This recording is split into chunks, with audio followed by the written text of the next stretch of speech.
بسم الله الرحمن الرحيم. وما توفيقي إلا بالله، عليه توكلت وإليه أنيب. أقدم لحضراتكم توقيع رائع من التوقيعات المصرية، هو توقيع محمد عبد الحكيم الرفاعي. وعبد الحكيم الرفاعي وقع في فترتين في حياة البنكية المصرية، في التوقيعات له في البنك الأهلي المصري، وله توقيعات في البنك المركزي. هقدمها بدون ترتيب فئوي. جنيه،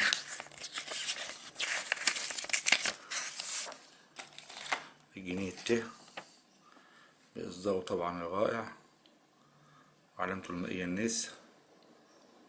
هو تولى من 26/3 سنة 1960 إلى 25/3 سنة 64. وقع خلالهم على مجموعة إصدارات برضو حلوة ليست بالقليلة، معقولة. ده جنيه، جنيه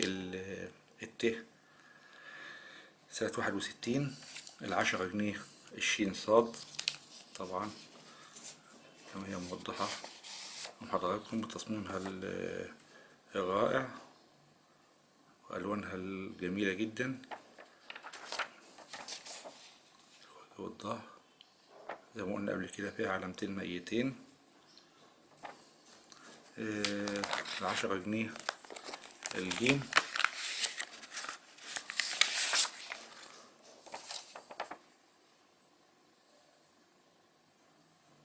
العلامة المائية النسر.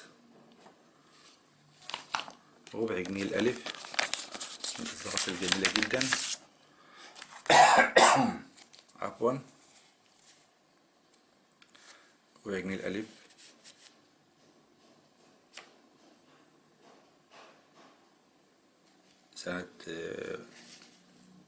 سنة 61. زي ما قلنا طبعا العشرة جنيه اللي هي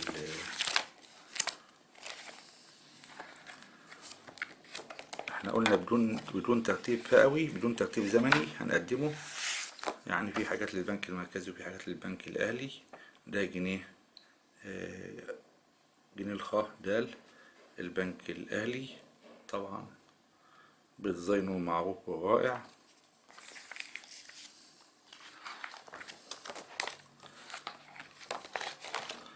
نص جنيه زين سين البنك الأهلي، توقيع عبد الحكيم الرفاعي، علامته المائية طبعا واضحة.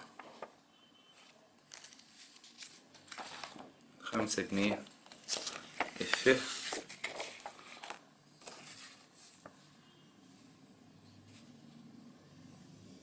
علامته المائية طبعا واضحة هي اللي هي النسر.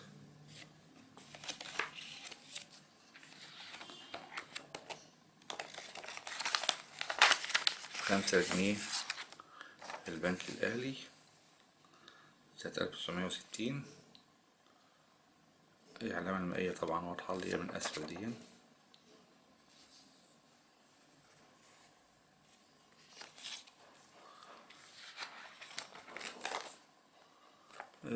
كده أنهينا توقيع عبد الحكيم الرفاعي. توقيع طبعا جميل ورائع من التوقيعات المصرية الجميلة، وعصر فترتين، فترة البنك الأهلي والبنك المركزي الاتنين ويا بعض. أرجو أكون أضفت شيء لمعلوماتكم. شكرا لحضراتكم حسن إصغائكم.